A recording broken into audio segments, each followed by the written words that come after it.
The sun was harsh and unforgiving that afternoon, glowing off the glass buildings of the city and turning the sidewalks into shimmering mirrors of heat. Cars rushed by, people hurried with purpose, and opportunities drifted by unseen, except for the one moment that would change Aaron Whitlock's entire life. He had been on his way to the most important job interview he had ever secured, wearing the only pressed white shirt he owned and holding a resume he had rewritten at least 20 times. His heart was pounding with hope, fear, and the weight of everything he wanted to become. But just as he crossed Weston Avenue, he saw something that shattered all that focus in an instant, a young woman stumbling onto the crosswalk, collapsing to her knees as if the world itself had given up beneath her.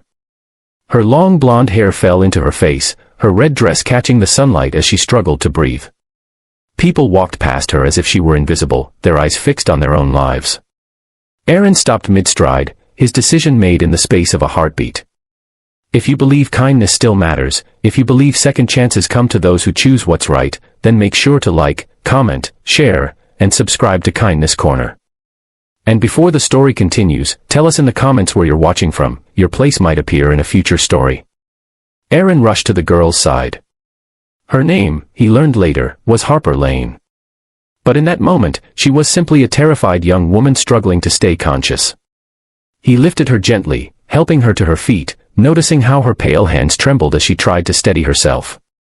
Sweat beaded on her forehead despite the warm breeze, and she whispered that she felt dizzy, that she hadn't eaten since the night before. Her voice was barely audible. Aaron guided her to a nearby bus stop bench, shielding her from the midday glare with his own body.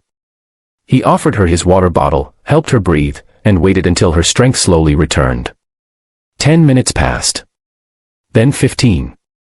By the time Harper could stand again, Aaron's interview window had already closed. His heart sank, but he didn't let it show. He helped her call a ride, waited until she was safely inside, and gave her a reassuring nod before turning away. He walked in the opposite direction with heavy steps, knowing very well what he had sacrificed. Aaron reached the company building where he had hoped to interview, a towering structure of steel that seemed to look down at him with indifference. At the lobby reception desk, he was told politely and emotionlessly that the interviews had ended. The hiring manager had left. The decision had been made.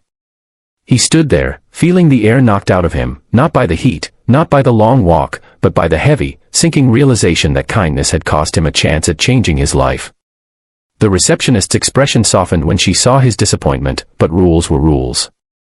Aaron walked back outside, his shadow stretching long on the hot pavement as if following him in sympathy.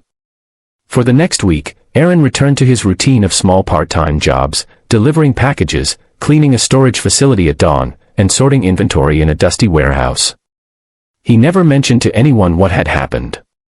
He didn't regret helping the girl, he simply regretted that the world didn't reward moments like that. Bills piled up. His hopes dimmed. He wondered if he was destined for a life that never seemed to rise above survival. But life, in its mysterious ways, had seen everything. One Thursday morning, just after finishing a delivery shift, Aaron received an unexpected phone call. The voice on the other end belonged to a woman named Celeste Rayner, the executive assistant to the CEO of Weston Industries, the same company where Aaron had lost his interview. Aaron's breath caught in his throat as she asked him to come in immediately, not for an interview, but for a meeting personally requested by the CEO. Shock and confusion tangled inside him. Had they reconsidered? Had they heard something about him? Nervously, he boarded the bus and rode to the glittering headquarters. The CEO's office was vast, with floor-to-ceiling windows overlooking the cityscape, sunlight pouring across polished floors. Behind a mahogany desk sat Vincent Lane, a man with sharp features softened only by the tired, worried lines around his eyes. He stood when Aaron entered, offering a firm handshake that held unexpected warmth. On the sofa beside him sat Harper, the girl in the red dress, the same girl who had collapsed in the street. She looked healthier now, her blonde hair neatly tied, her posture strong. When she smiled at Aaron, it wasn't the smile of a stranger, but of someone who had been waiting to thank him properly. Vincent explained everything. Harper wasn't just anyone, she was his daughter. She had been under immense pressure due to a project disaster at the company, had barely slept, had forgotten to eat, and had been on her way to confront a mistake she thought might cost her father's reputation. When she collapsed, she had been overwhelmed mentally and physically. Harper then recounted in detail how Aaron had stayed with her, helped her breathe, protected her from the sun, and made sure she was safe. She had tried to find him afterward but didn't know his name until security footage from the bus stop helped identify him. Vincent looked at Aaron with genuine gratitude, telling him that character mattered more than credentials. Anyone can prepare for an interview, he said, but not everyone chooses compassion over self-interest. He offered Aaron not the entry-level position he had originally pursued, but a better one, an assistant coordinator role with training included, full benefits, and long-term growth opportunities. Aaron stood there speechless, tears lingering at the corner of his eyes, the reality of the moment hitting him in waves. He had lost an opportunity, yes, but by doing the right thing, he had gained something far greater.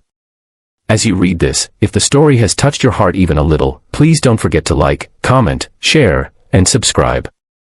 Your engagement keeps these real feeling stories alive. Before we end, tell us in the comments, what would you have done if you were in Aaron's place? Your answer might inspire someone today.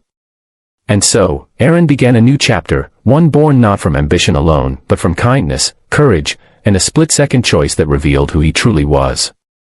Sometimes, life closes a door not to punish us, but to lead us toward a better one.